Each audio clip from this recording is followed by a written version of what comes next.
The blood on her dress had long dried to a rust-brown stain by the time Meredith Evans reached the outskirts of the ranch, her horse stumbling with exhaustion beneath the unforgiving Wyoming sun of 1878. She had been riding for 3 days straight, barely stopping to rest, driven by equal parts desperation and the gnawing certainty that if she didn't put distance between herself and the life she'd known, she would hang alongside her brother's gang come morning.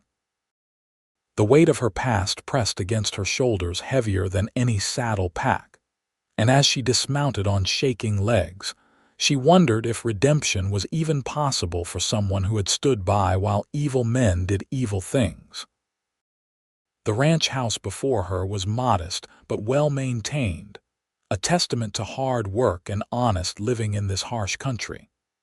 Split-rail fences marked the boundaries of the property, and she could see cattle grazing in the distance, their forms shimmering in the afternoon heat. A barn stood to the left, its doors open to catch any breeze, and a small vegetable garden flourished near the house despite the dry season. Everything about this place spoke of stability, of roots dug deep into the earth, things she had never known. Meredith's hand trembled as she raised it to knock on the door. Before her knuckles could connect with the weathered wood, the door swung open to reveal a tall man with sun-bronzed skin and eyes the color of creek water after spring rain. He was perhaps 26 or 27, with dark hair that touched his collar and the kind of lean, muscled build that came from years of ranch work rather than barroom brawling. His hand rested on the gun at his hip, but his face showed more concern than threat.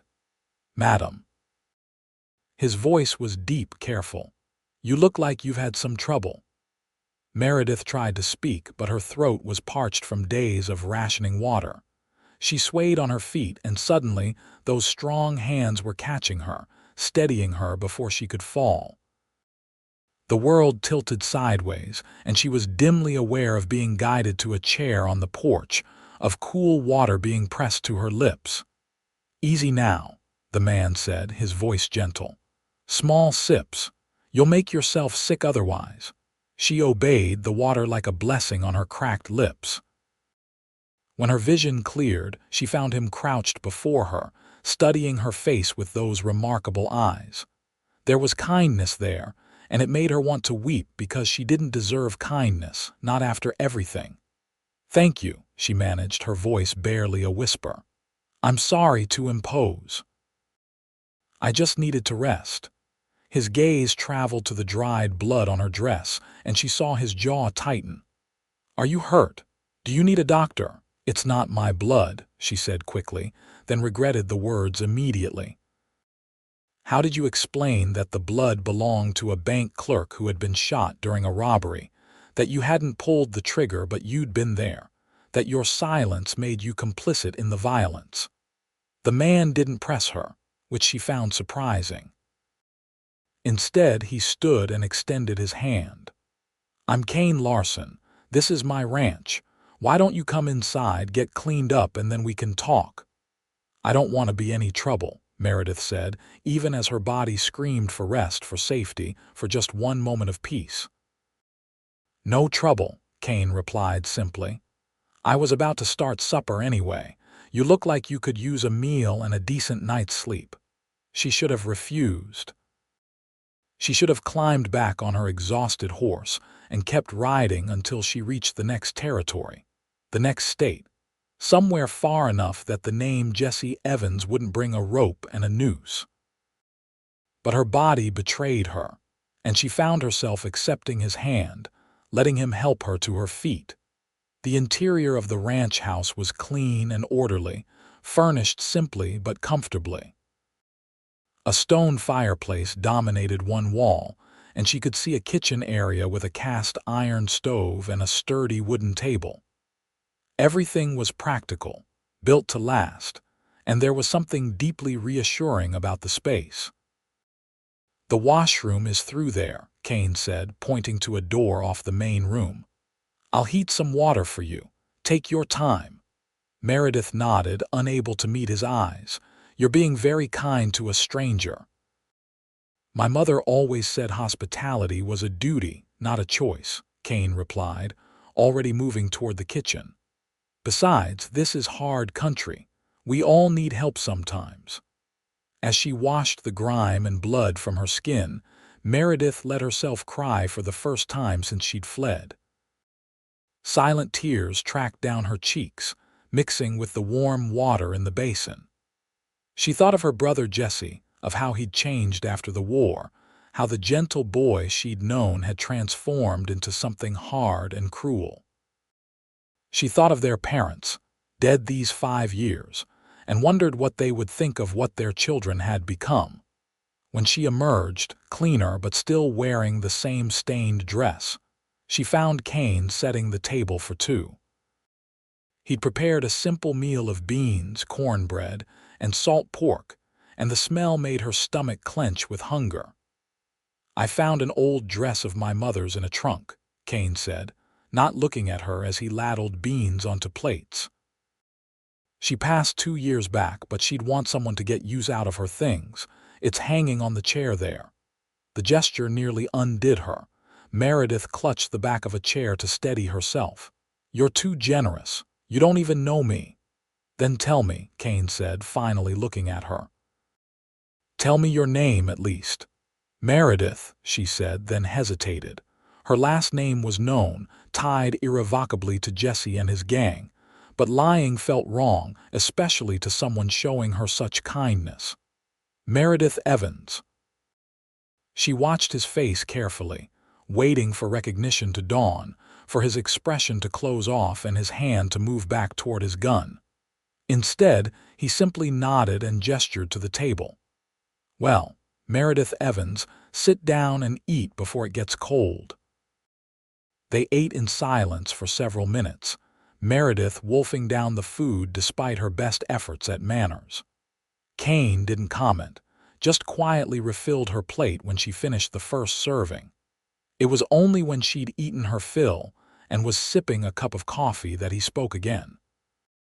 "You're Jesse Evans' sister." It wasn't a question. Meredith set down her cup carefully, her heart hammering. "Yes, I figured. You have the same eyes, same coloring.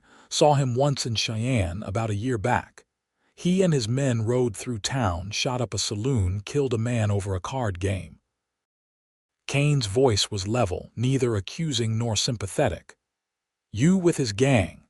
"I was," Meredith said, forcing herself to meet his gaze. "I never participated in their crimes, never held a gun or took anything that wasn't mine. But I was there. I cooked for them, mended their clothes, kept their camp. I told myself I was just trying to survive, that I was only staying close to my brother because he was the only family I had left. But the truth is I was a coward. I should have left years ago." "Why didn't you?" "Fear, mostly." Jesse changed after the war, after all the things he saw and did. He got hard, angry at the world. I kept thinking the brother I knew was still in there somewhere, that if I just stayed close enough, I could bring him back. She laughed bitterly. "Foolish, I know. People don't change just because you want them to." Kane was quiet for a long moment, studying her over the rim of his coffee cup. "What made you leave now?" Meredith's hands began to shake, and she wrapped them around her cup to hide the tremor. 3 days ago, they robbed a bank in Deadwood. A clerk tried to stop them, young man, maybe 19 or 20.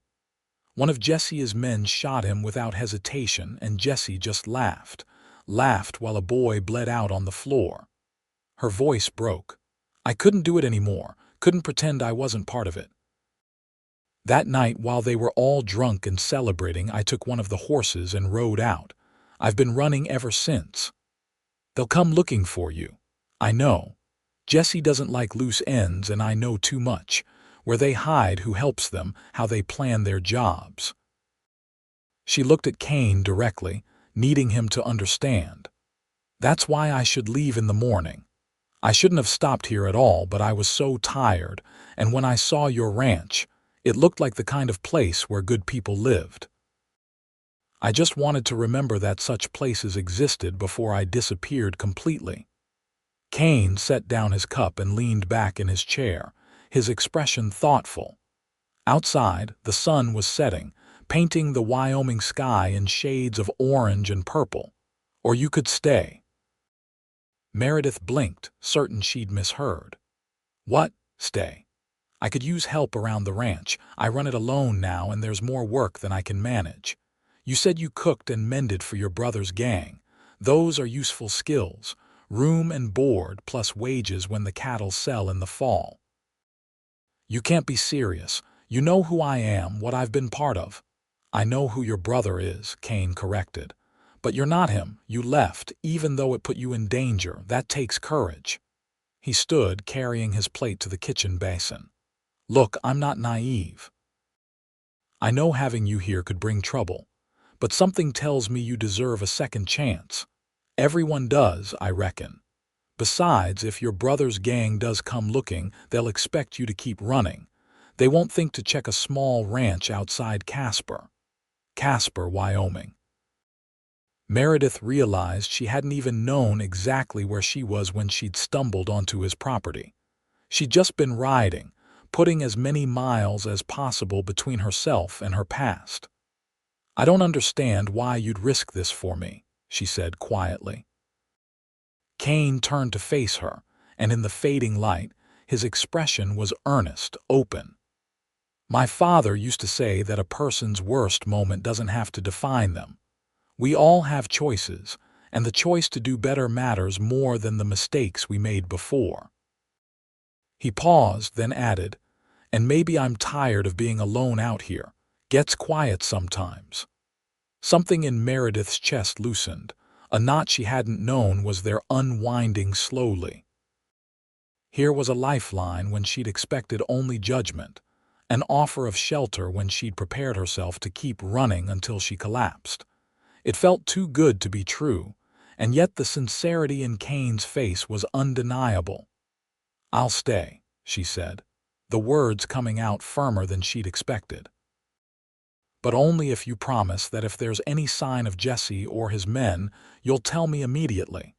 I won't let you get hurt because of my choices." "Deal," Kane said, extending his hand. When she shook it, his grip was warm and steady, and she felt the first flicker of something she hadn't experienced in years. Hope. That night, Meredith slept in Kane's mother's old room, wearing the borrowed dress and lying between clean sheets that smelled of lavender. She expected nightmares, as she'd had every night for months, but instead she slept deeply, dreamlessly, and woke to the sound of a rooster crowing and morning light streaming through the window. Kane was already up, as she discovered when she emerged from the bedroom. He'd prepared breakfast, simple fare of eggs and biscuits, and was drinking coffee at the table while reading what appeared to be a letter. "Morning," he said, looking up with a slight smile. "How'd you sleep?" "Better than I have in a long time," Meredith admitted, taking a seat across from him. "Thank you again for letting me stay." "You don't have to keep thanking me," Kane replied, pushing a plate toward her. "You're earning your keep, remember? Speaking of which, after breakfast I'll show you around the property, let you get your bearings. I've got about 200 head of cattle, 20 horses, and more fence line than any sane person should try to maintain alone." Over the next few days, Meredith settled into a rhythm that felt alien in its normalcy. She rose with the sun, helped Kane with morning chores, spent her days tending the vegetable garden, mending clothes and tack, preparing meals. The work was hard but honest, and she found satisfaction in it that she'd never experienced in the years trailing after Jesse's gang. Kane was an easy man to be around. He didn't pry into her past beyond what she'd already told him, didn't treat her like a charity case or a criminal. He simply accepted her presence and showed her how to help him run the ranch. He taught her to milk the cow, to collect eggs from the chickens without getting pecked, to identify which plants in the garden needed more water and which were being overtaken by weeds. "You're a natural," he said one afternoon as they worked together to repair a section of fence. Meredith was handing him fence posts while he drove them into the hard ground. Most folks from back east would be complaining about the work by now. "I'm not from back east," Meredith said, wiping sweat from her forehead. The August sun was merciless, and she was grateful for the wide brimmed hat Kane had lent her. "My family had a small farm in Missouri before the war. I grew up doing this kind of work. What happened to the farm? Burned during the war. We were in the wrong place at the wrong time, caught between Union and Confederate forces. My parents tried to stay neutral, but that just meant both sides saw us as the enemy." She was surprised by how easily the words came. She hadn't talked about this in years. "After the war ended, we tried to rebuild, but my parents died of fever within a year of each other. Jesse and I were on our own. He was 17, I was 15. He started running with a bad crowd, men who'd been soldiers and couldn't settle back into civilian life. I tried to keep him out of trouble, but he just kept pulling me deeper into his world." Kane stopped working and looked at her, really looked at her. "You've had a hard road. So have a lot of people. That doesn't excuse what I allowed myself to become." "Maybe not," Kane said, returning to his work, "but it explains it. There's a difference." As the weeks passed, Meredith found herself looking forward to the time she spent with Kane. He was different from any man she'd known. He didn't boast or posture, didn't solve problems with violence or intimidation. Instead, he was steady and thoughtful, the kind of person who could be counted on when times got hard. She noticed other things too. The way his eyes crinkled when he smiled, the sound of his laugh when she told a joke over dinner, the careful gentleness with which he handled the horses. He was patient in teaching her ranch skills, never making her feel foolish when she made mistakes. When a young calf got stuck in mud near the creek, and they worked together for an hour to free it, she saw the genuine concern in his face for the animal, the relief when they finally got it back to its mother. "You really care about this place," she observed as they walked back to the house that evening, both of them covered in mud. "It's all I have," Kane said simply. "My parents built this ranch from nothing. When they died and left it to me, I made a promise I'd keep it going, make them proud. Some days that's easier than others, but it's worth it. This land, these animals, it's not just property. It's legacy." Meredith understood that in a way she hadn't before. Legacy. She'd spent so long being ashamed of her family name that she'd forgotten there could be pride in building something lasting, something good. One evening in early September, as they sat on the porch after supper watching the sunset, Kane asked her about her dreams. "Before everything went wrong, what did you want from life?" Meredith thought about it, reaching back into memories she'd buried. "I wanted a home. Not just a house, but a real home with roots. I wanted to wake up in the same place every morning, know my neighbors, maybe have children someday who could grow up safe and loved." She laughed softly. "Simple dreams, I suppose." "Not simple," Kane said. "Important. Those are the things that matter most. What about you? What do you want?" Kane was quiet for a moment, staring out at the land painted gold by the setting sun. "Same as you, I think. A home, a family eventually, someone to share all this with. It's beautiful country, but it's lonely building a life by yourself." Something passed between them in that moment, an acknowledgement of possibility that neither was quite ready to name. Meredith felt her heart beat faster, felt the warmth of Kane's presence beside her like a physical thing. She'd been at the ranch for almost 2 months now, and somewhere along the way, it had stopped feeling like a temporary refuge and started feeling like home. That night, unable to sleep, Meredith admitted to herself what she'd been trying to deny. She was falling in love with Kane Larson. The realization should have terrified her, given how complicated her situation remained. Jessie was still out there, still a threat. She was still a woman with a wanted outlaw for a brother, still someone whose past could bring violence to Kane's doorstep. But she couldn't deny the truth of her feelings. Kane made her want to be better, to believe that she could be more than the sum of her mistakes.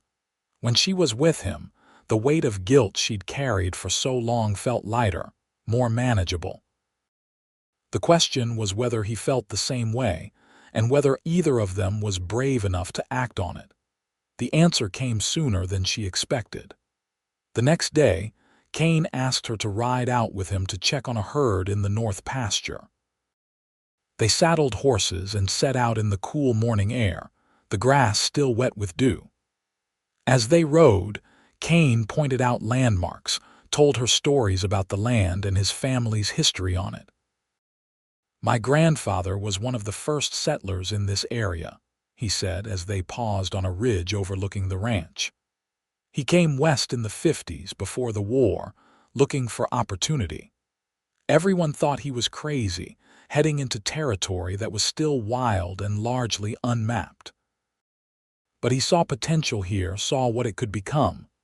He was brave," Meredith said, "or stubborn. Sometimes it's hard to tell the difference." Kane smiled at her, then his expression grew serious. "Meredith, I want to tell you something, but I don't want to make you uncomfortable or pressure you in any way." Her heart hammered in her chest. "Go ahead. Having you here these past 2 months has been good, better than good. You work hard, you're easy to talk to, and I find myself looking forward to seeing you every morning." He took a breath. "I'm saying this badly. What I mean is, I've come to care for you, more than just as someone who helps around the ranch. And if you feel even a fraction of the same, I'd like the chance to court you properly, see if we might have a future together." Meredith felt tears prick her eyes. "Kane, I feel the same way. I do. But my situation, my brother, the danger I could bring to you, it's not fair to you." "Let me worry about what's fair to me," Kane said, reaching out to take her hand. His touch sent warmth racing up her arm. "I know the risks. I'm choosing this anyway. I'm choosing you." She looked at their joined hands, then up at his face, seeing nothing but sincerity and hope in his expression. In that moment, she made a choice of her own, to stop running, to fight for something good, to believe she deserved happiness. "Yes," she said. "Yes, I'd like that very much." Kane's smile was like sunrise, bright and full of promise. He squeezed her hand gently, and they sat there on the ridge, looking out at the land spread before them, beginning to imagine a future neither had thought possible.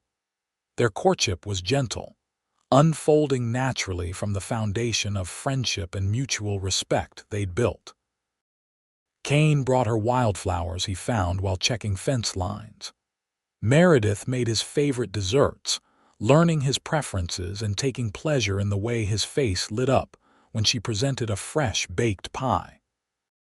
They took evening walks after chores were done, talking about everything and nothing, learning each other's histories and dreams.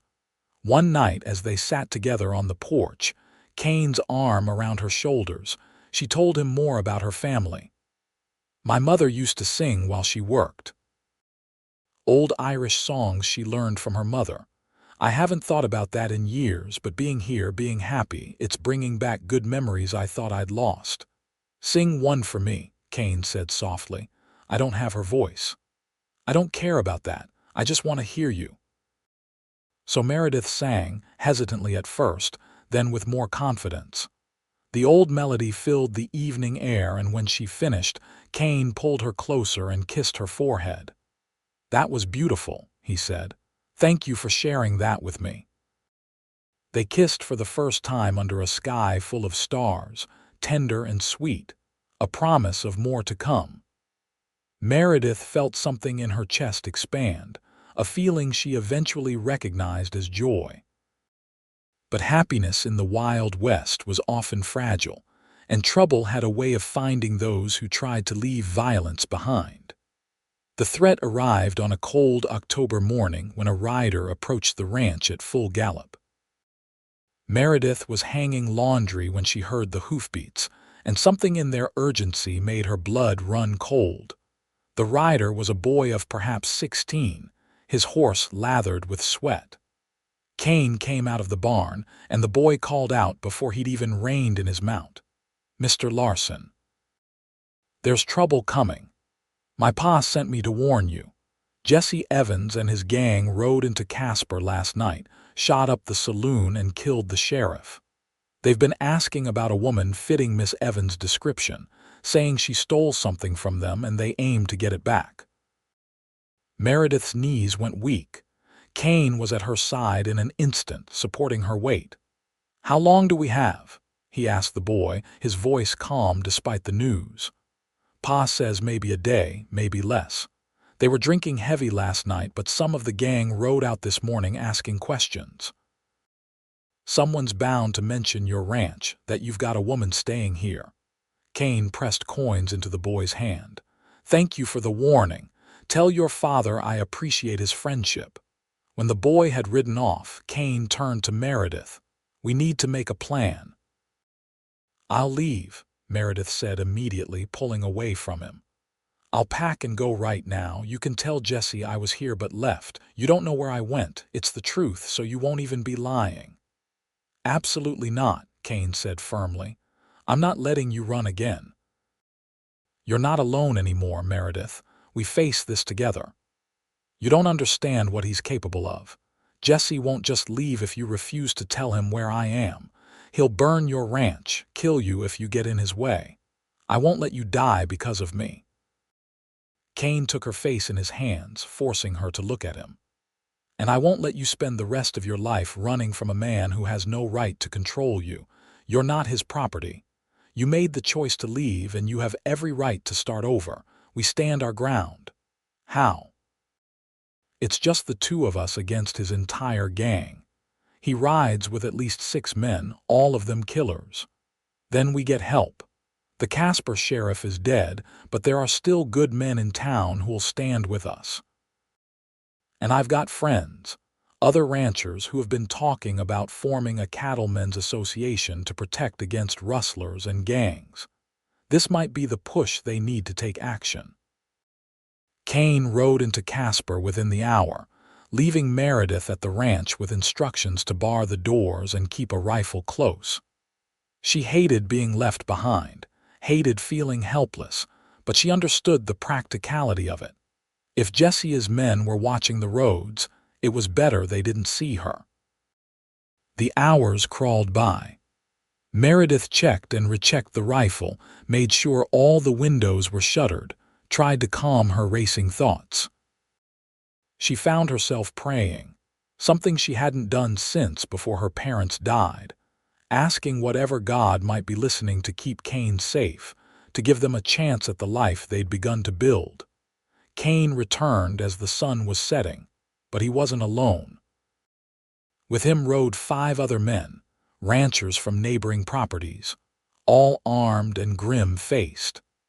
There was also an older man wearing a deputy's badge, introduced as Tom Fletcher, who'd been appointed temporary sheriff after the killing the night before.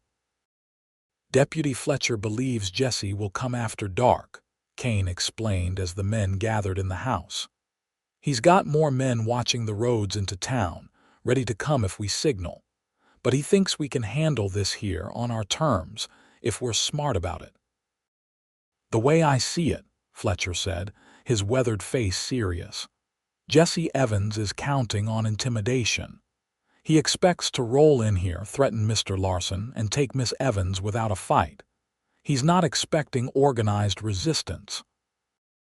If we show him he can't just do as he pleases, that there are consequences to his actions, we've got a chance to end this without too much bloodshed."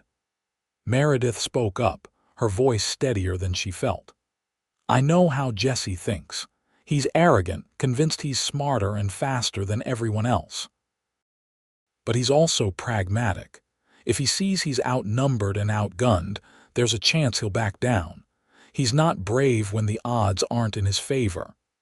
Then we make sure the odds are clearly against him, Kane said. We position men in the barn behind the water trough, up in the hayloft. When he arrives, we're ready. We give him one chance to ride away peacefully. If he refuses, we do what we have to do. The men moved into position as darkness fell. Kane insisted Meredith stay in the house, out of sight but armed. If things go wrong, you get out the back and ride for town, he told her, gripping her hands tightly. Promise me. Only if you promise to be careful. I just found you. I'm not ready to lose you. Kane kissed her, hard and desperate, then pulled away. I'll be careful. We'll get through this, Meredith. Together. Then he was gone, taking his position near the barn, and Meredith was alone in the darkened house, watching through a crack in the shutters, her heart in her throat. They came just after midnight, 7 riders moving through the moonlight. Even at a distance, Meredith recognized Jesse's silhouette, the way he sat his horse with cocky confidence. The gang rode right up to the house as if they owned the place, and Jesse's voice rang out in the still night. Meredith, I know you're in there. Come on out, little sister. Time to stop this foolishness and come home. There was silence. Then Kane stepped out from behind the barn, rifle in hand, and Meredith's breath caught at his courage. Miss Evans isn't going anywhere with you, Kane said, his voice carrying clearly. She's staying here of her own free will. I suggest you and your men turn around and ride out. Jesse laughed, but there was an edge to it. And who might you be, Cowboy? Meredith's new friend. Did she tell you what she is? A wanted woman, party to robbery and murder. The law's looking for her just as hard as I am. She's no such thing, Kane replied. She left your gang before she committed any crimes. Any lawman with sense would see that. The only person she's wanted by is you, and you've got no legal claim on her. I've got a familial claim. She's my blood. That means something. Blood doesn't give you ownership. She's a grown woman who made a choice to leave. Respect it. Meredith watched Jesse's hand move toward his gun, and she was moving before she could think, throwing open the door and stepping onto the porch. Jesse, please, she called out. Don't do this. These people have nothing to do with our fight. I left because I couldn't be part of what you were doing anymore. It's not about you. It's about who I want to be. Who you want to be. Jesse's voice dripped with scorn. You want to be a rancher's wife, play house and pretend you're respectable. You're a fool, Meredith. You think these people will ever really accept you. You think when they find out about your past, they won't turn on you. Maybe they will, Meredith said, surprised by her own calm. But I'd rather try to build something good and fail than spend one more day helping you destroy things. I'm not coming with you. Not now, not ever. For a moment, Jesse just stared at her. In the moonlight, his face was hard to read, but she thought she saw a flicker of the brother she'd once known, the boy who'd protected her when they were children, who'd held her hand at their parents' funeral. Then one of his men spoke up. Jesse, this is taking too long. Let's just grab her and go. The moment shattered. Jesse's hand dropped to his gun and everything happened at once. The ranchers hiding around the property revealed themselves, weapons trained on the gang. Deputy Fletcher stepped out of the shadows, his badge glinting. Jesse Evans. Fletcher shouted. You're under arrest for murder, robbery, and terrorizing citizens. Throw down your weapons. Jesse's gang outnumbered, and they knew it. Meredith saw the calculation in her brother's eyes, saw him weighing his options. For a terrible moment, she thought he would choose violence, that this night would end in blood and death. Then Jesse did something she'd never seen him do before. He backed down. This ain't over, he said, but there was no heat in the words. He wheeled his horse around, and his men followed. They rode off into the darkness, and Meredith realized she was shaking. Kane was at her side immediately, wrapping his arms around her. It's over, he murmured into her hair. You're safe. He'll come back, Meredith said. He'll never let this go. But Deputy Fletcher shook his head. "I don't think he will, Miss Evans. We've got warrants for him in 3 states now. He rides into Wyoming again. Every lawman in the territory will be after him. He's smart enough to know when to cut his losses. My guess is he'll head south, maybe to New Mexico or Arizona. Put distance between himself and all this heat." The deputy proved prophetic. Over the following weeks, word filtered back that Jesse's gang had indeed headed south, pulling a job in Colorado before disappearing into the territories. There were occasional rumors of sightings, but Jesse never came back to Wyoming. Slowly, Meredith allowed herself to believe she was truly free. The knot of fear she'd carried for months began to loosen. She threw herself into life at the ranch with renewed energy, no longer looking over her shoulder, no longer planning escape routes. Kane proposed on a crisp November morning as they rode out to check on the cattle. He didn't have a ring, but he had a promise of a life together, and that was worth more than gold. "I love you," he said simply. "I want to wake up next to you every morning for the rest of my life. I want to build this ranch with you, raise a family with you, grow old with you. Marry me, Meredith." Through happy tears, she said yes. They were married a month later in a small church in Casper, surrounded by the ranchers who had stood with them against Jesse, by townspeople who had come to accept Meredith as one of their own. It wasn't a large wedding, but it was filled with love and genuine celebration.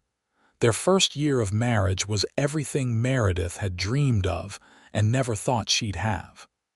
They worked the ranch together, equal partners in every way.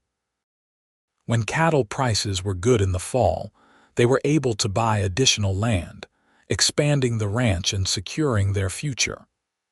When winter came harsh and unforgiving, they weathered it together, keeping each other warm through long, cold nights. Kane proved to be a patient and loving husband, never making Meredith feel ashamed of her past, always encouraging her to look toward their future. He taught her to shoot properly, insisting she know how to defend herself and the ranch. She taught him her mother's recipes, filling the house with smells of home-cooked meals and fresh baked bread. They talked about everything, their fears, their dreams, the children they hoped to have someday. Meredith told Kane stories about her parents, keeping their memory alive.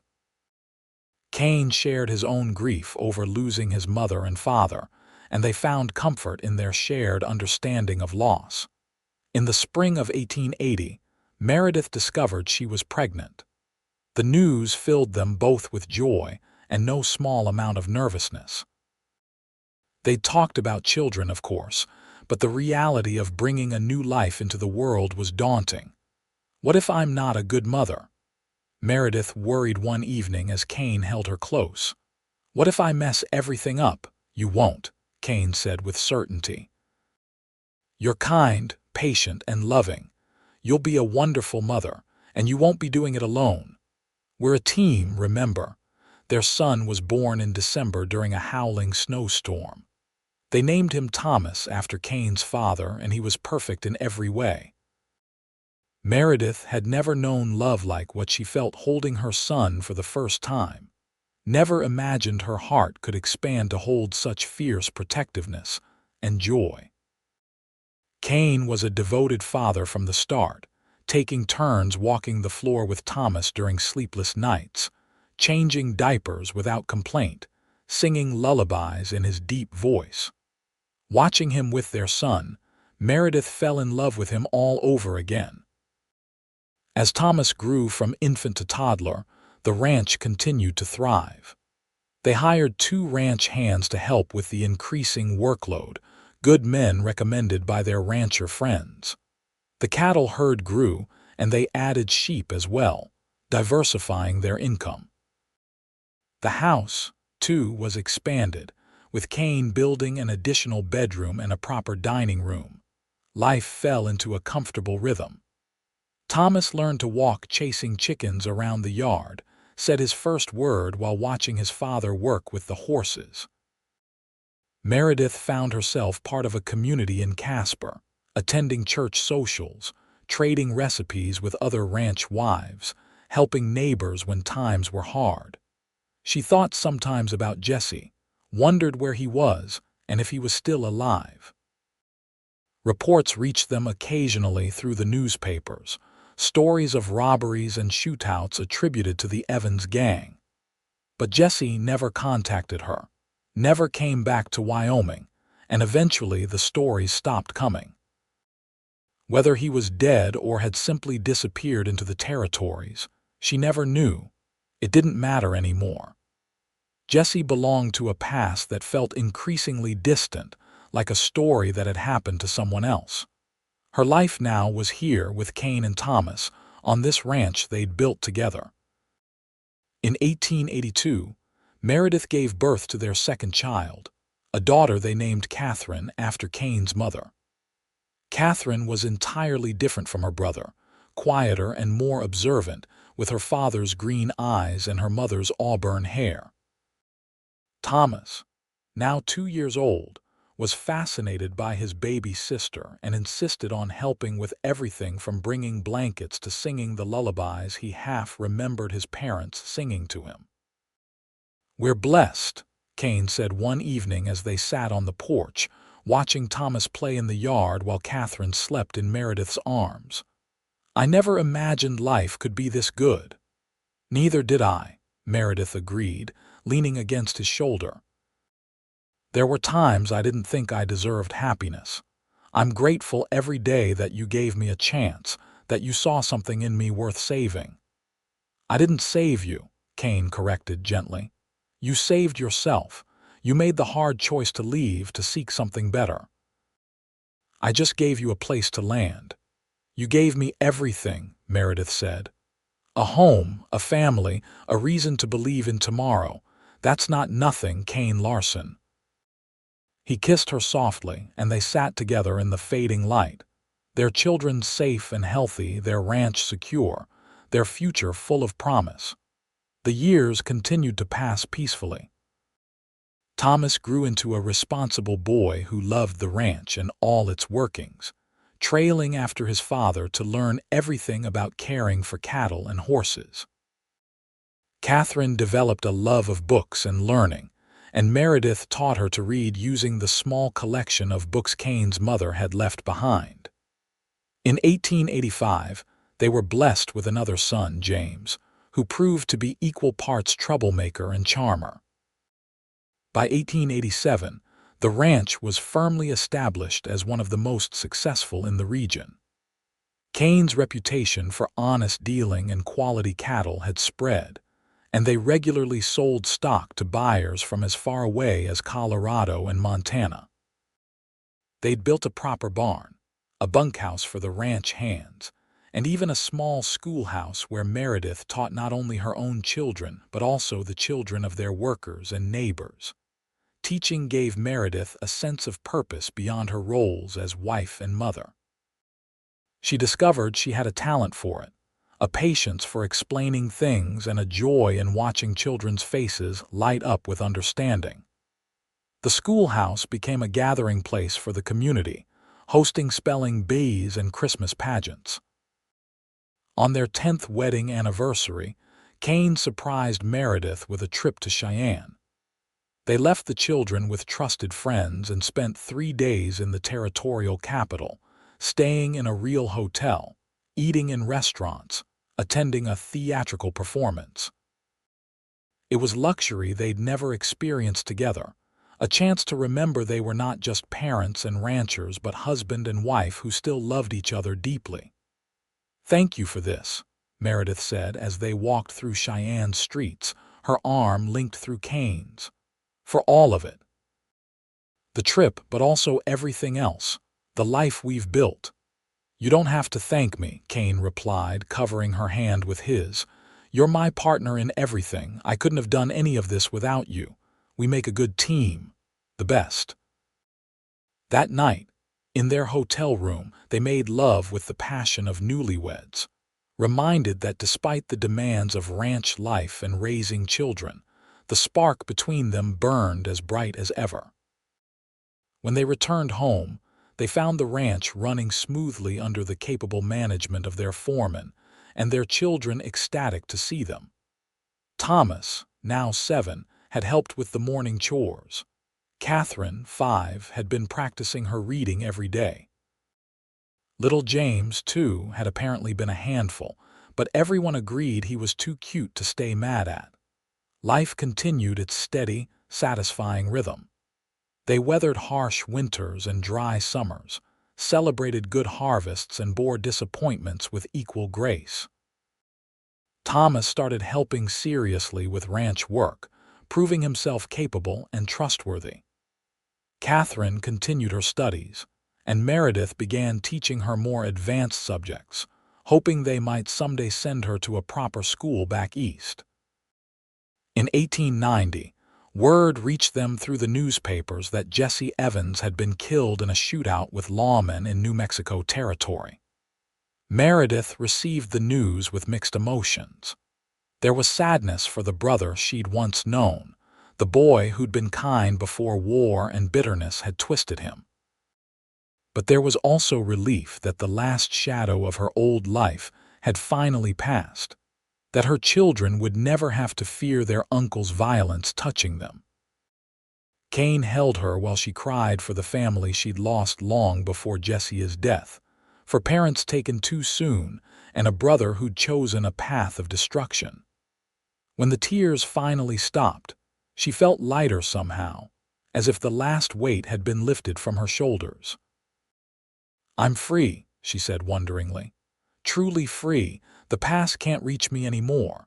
You've been free for years," Kane reminded her, "but I'm glad you feel it now."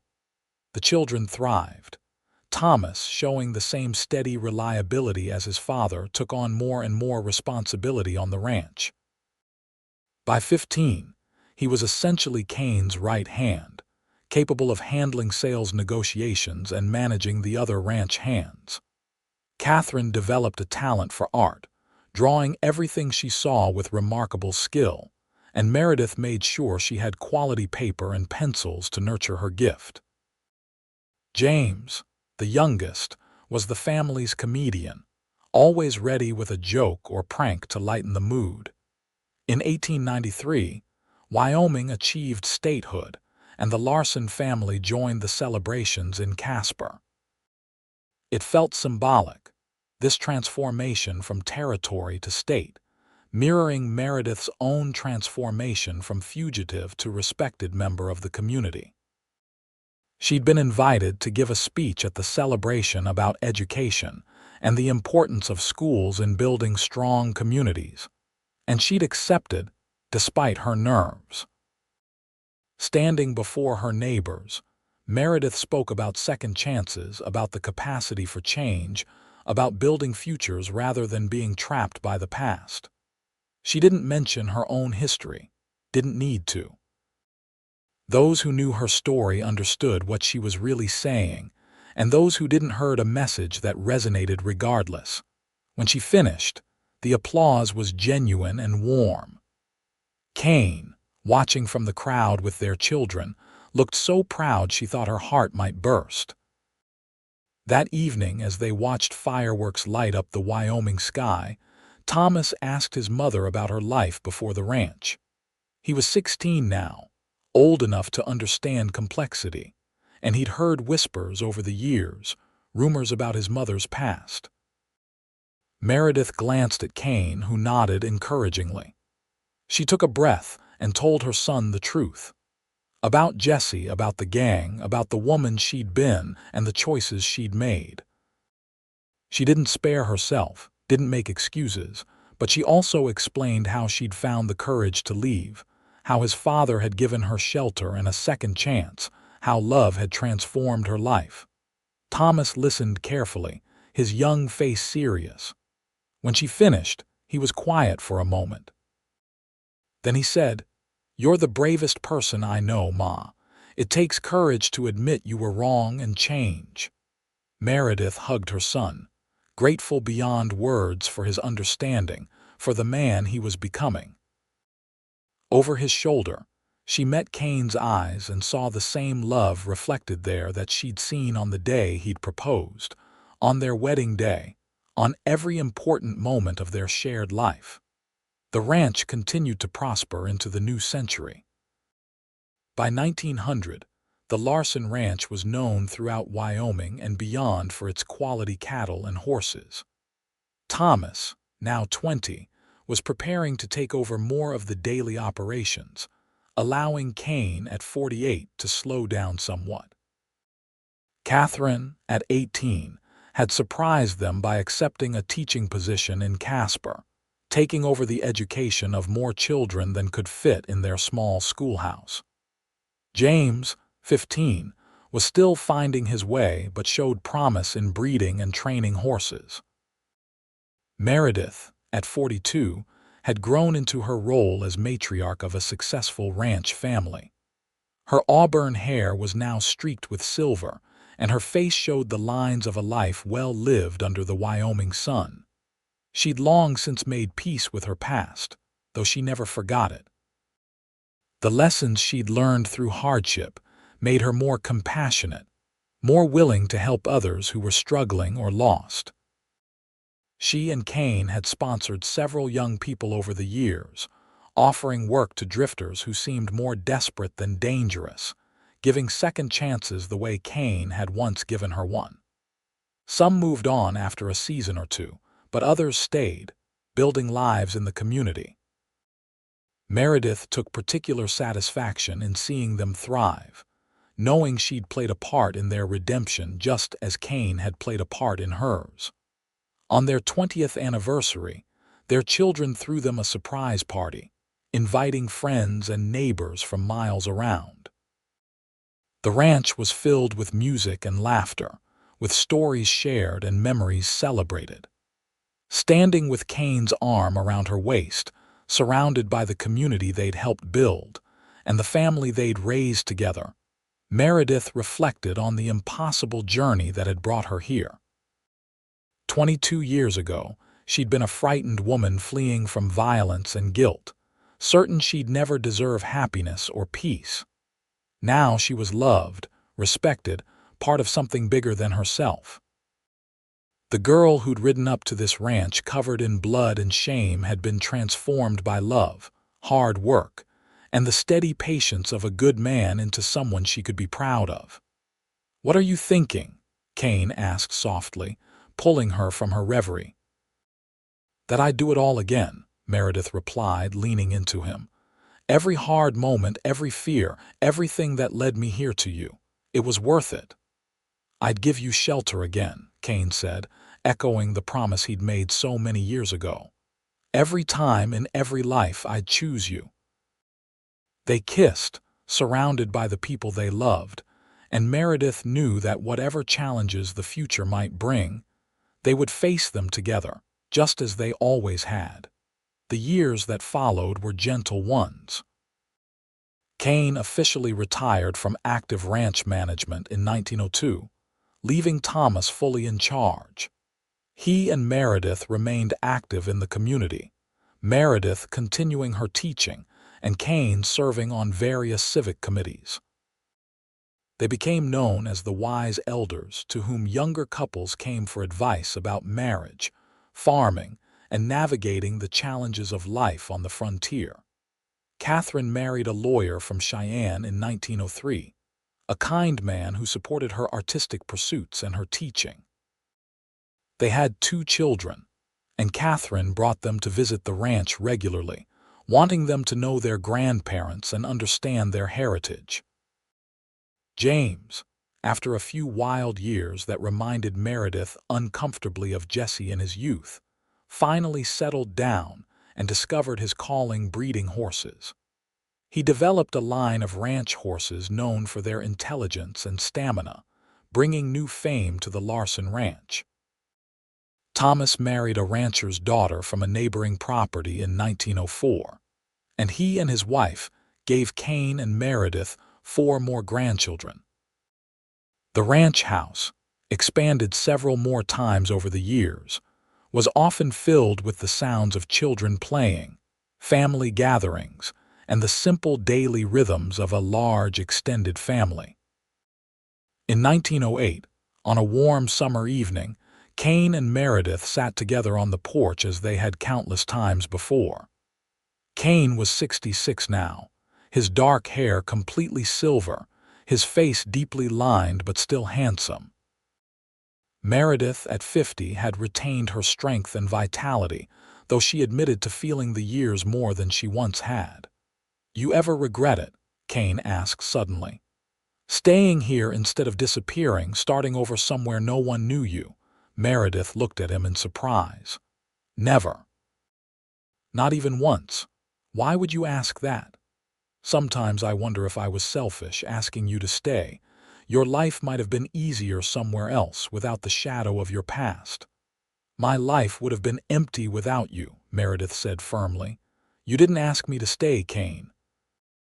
You offered me a choice, the first real choice I'd had in years. And I chose you, chose this life, chose to fight for something good instead of running. That was the best decision I ever made." Kane smiled, the expression warm and loving. "I'm glad. Because choosing you was the best decision I ever made, too." They sat in comfortable silence as the sun set, painting the Wyoming sky in brilliant shades of orange and gold. The ranch spread before them, prosperous and thriving, a testament to decades of hard work and dedication. In the distance, they could see Thomas working with several of the hands, James in the corral with his horses, and through the windows of the house, their grandchildren playing. "We built something good here," Kane said softly. "Something that will last beyond us." "We did," Meredith agreed, taking his hand. "And it all started because a cowboy was kind enough to give an outlaw's sister shelter and a second chance. And because that sister was brave enough to seek redemption," Kane added. "Don't sell yourself short, Meredith. You did the hard part. I just provided a safe place to land." "We saved each other," Meredith said. "That's the truth of it. You gave me a reason to believe in tomorrow, and I gave you someone to share it with. We were two lonely people who found each other when we needed it most." Kane brought her hand to his lips and kissed it gently. "Here's to second chances and the courage to take them. And to love that transforms," Meredith added. "To the kind of love that sees past mistakes, to the person underneath, that believes in possibilities even when circumstances seem impossible." As darkness fell and stars began to appear in the vast Wyoming sky, Kane and Meredith remained on the porch, hands clasped, hearts full. Their children and grandchildren were safe and happy inside. The ranch they'd built together would continue for generations. The community they'd helped shape would carry on their legacy of second chances and redemption. The frightened woman who'd arrived at this ranch 30 years ago seeking nothing more than a moment of rest had found instead a home, a purpose, and a love that had endured every challenge. The lonely rancher who'd offered shelter to a stranger had gained a partner who made every day brighter, every burden lighter. Together, they had built not just a successful ranch but a life of meaning, a family bound by love rather than blood, a legacy of kindness and second chances that would ripple forward long after they were gone. In the end, that was enough. More than enough. It was everything. Years continued to unfold gently for the Larsons. In 1912, the ranch celebrated its 50th year of operation under the Larson name, and the whole community turned out for the party. Kane was 70 now, still sharp mentally though his body had slowed considerably. Meredith, at 54, had become the heart of several charitable organizations in Casper, working particularly with women and children who needed help escaping difficult situations. She never spoke publicly about her own past, but those close to her understood why these causes mattered so much to her. Thomas had proven himself an exceptional ranch manager, implementing modern techniques while maintaining the values his parents had instilled. The ranch employed 15 men full-time now, making it one of the largest employers in the region. Catherine's children showed early artistic talent, and she made sure they had opportunities she'd never had, sending them to art schools in Denver and San Francisco. James' horse breeding program had become renowned, with buyers coming from as far as Texas and Montana to purchase his stock. The grandchildren were growing up strong and healthy, imbued with the values of hard work, honesty, and compassion that Kane and Meredith modeled. On Sundays, the whole family gathered for dinner at the main house, a tradition that had started years ago and remained sacred. The long table Kane had built could seat 20, and it was usually full, with children and grandchildren and even great-grandchildren starting to appear. In the spring of 1915, Kane fell ill. It started as a persistent cough that wouldn't clear, and despite the doctor's best efforts, it worsened into pneumonia. Meredith nursed him tirelessly, sitting by his bedside day and night, holding his hand, reading to him, reminding him of their life together. "You've given me a beautiful life," Kane told her one evening, his voice weak but his eyes clear. "More than I ever dreamed possible. Thank you for choosing me, for choosing this life." "You're not dying," Meredith said firmly, though fear clutched at her heart. "You're going to recover, and we're going to have many more years together." But Kane shook his head gently. "I'm ready, love. I'm tired, and it's time. Don't be sad. We've had 40 years together, and they were glorious. Not many people get what we had."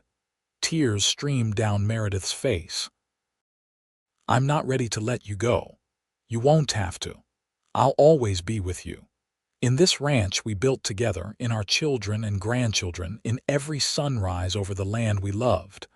I'm not really leaving, Meredith. I'm just moving to the other side of the horizon." Kane Larson died peacefully 2 days later, surrounded by his family, with Meredith holding his hand.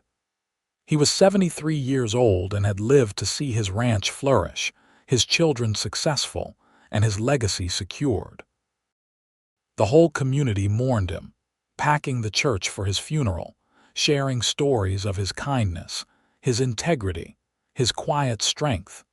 Meredith bore her grief with the same grace she'd approached everything else in life. She hurt terribly, felt his absence like a physical wound, but she also recognized the blessing of their years together. Many people never knew a love like theirs. She'd been luckier than most. In the months following Kane's death, Meredith threw herself into her work with renewed energy. She expanded her charitable efforts, started a scholarship fund in Kane's name for children from poor families, and spent more time with her grandchildren, wanting to pass on Kane's wisdom and values. She remained on the ranch, in the house she and Kane had built and expanded over the decades.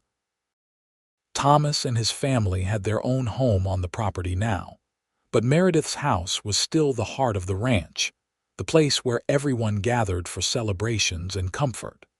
As the years passed, Meredith became a beloved matriarch not just to her own family, but to the entire community. Young women sought her advice, troubled families came to her for mediation, and she had a reputation for wise counsel and boundless compassion. She never remarried, content with her memories of Kane and the family they'd created. In 1925, at the age of 67, Meredith published a small book about her experiences. She'd written it at Catherine's urging, wanting to leave a record for her great-grandchildren of the life she'd lived. She told the truth about her past, about Jesse and the gang, about arriving at Kane's ranch seeking redemption. She wrote about the transformative power of love and second chances, about the courage it takes to change, and the grace required to let others do the same. The book was published locally and never achieved wide distribution, but it touched those who read it. Meredith received letters from women across the state who saw their own struggles reflected in her story, who took hope from her journey from shame to dignity. She answered every letter personally, offering encouragement and advice, paying forward the gift Kane had given her so many years ago. By 1930, Meredith was 72 and slowing down considerably. The ranch was now run by Thomas with help from his sons. James' horse breeding program was managed by his children, and Catherine's youngest daughter had taken over Meredith's teaching work. The family had grown large and prosperous, encompassing not just blood relatives, but also the many people they'd helped over the years who'd become family in all but name. On a warm evening in June 1930, exactly 52 years after she'd first ridden up to Kane's ranch, Meredith sat on the porch watching the sunset. The house had been updated over the years, but the porch remained essentially unchanged, and she could almost feel Kane's presence beside her. Thomas found her there, peaceful and still, a slight smile on her face. She'd passed quietly, gazing at the land she'd loved, surrounded by the evidence of the life she and Kane had built together. In her lap was an old photograph of Kane, taken shortly after their wedding, and in her hand was the first wildflower he'd ever given her, dried and preserved all these years. Meredith Evans Larson was laid to rest beside her husband in the small cemetery on a hill overlooking the ranch. The funeral was attended by hundreds, people whose lives she'd touched, families she'd helped, children and grandchildren and great-grandchildren who rose up to call her blessed. They spoke of her kindness, her strength, her unwavering belief that people could change, that second chances mattered, that love could heal even the deepest wounds. The ranch continued for generations after, always in the Larson family, always maintaining the values Kane and Meredith had established. Their story became family legend, told and retold to each new generation.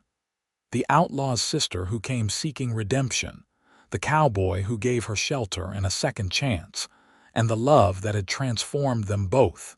In the end, theirs was a story about the best of what the West could be. Not the violence and lawlessness that dominated so many tales, but the redemption, the second chances, the building of something lasting and good. It was a story about two broken people who found each other and created something beautiful, about love that endured beyond death, about the courage to change and the grace to let others do the same. The Larson Ranch still stands today in Wyoming, now run by the fifth and sixth generations of the family. On the wall in the main house hangs a photograph of Kane and Meredith, taken on their 20th anniversary, smiling at each other with obvious love and deep contentment. Beside it hangs a framed quote from Meredith's book. Redemption is not about erasing the past, but about building a future worthy of the second chance you've been given. And love, true love, is the force that makes all redemption possible. New family members are told the story as soon as they're old enough to understand. They learn about Kane's kindness and Meredith's courage, about the choice to see the best in people rather than the worst, about the power of love to transform lives. They're taught that the Larson Ranch isn't just a business but a legacy of second chances, and that legacy carries responsibilities. To help others as Kane helped Meredith, to believe in redemption, to build rather than destroy. And on quiet evenings, when the Wyoming sun sets over the land and paints the sky in brilliant colors, it's not uncommon for family members to swear they can sense Kane and Meredith on that porch, hands clasped, watching over the family they created and the legacy they left behind. A legacy not of wealth or fame, but of love, second chances, and the unshakable belief that people, given support and genuine care, can always choose to be better than their worst moments. That belief, more than any amount of land or cattle or horses, is the true inheritance of the Larson family, passed down through generations as the most valuable gift Kane and Meredith could have given. In a world that often rushes to judge and condemn, they demonstrated the transformative power of giving someone shelter, offering a second chance, and loving them not despite their past, but as the whole person they are capable of becoming. Their story, begun in desperation and fear on a hot August day in 1878, became a testament to the enduring power of love, the possibility of redemption, and the extraordinary things that can happen when one person extends a hand to another in their darkest hour.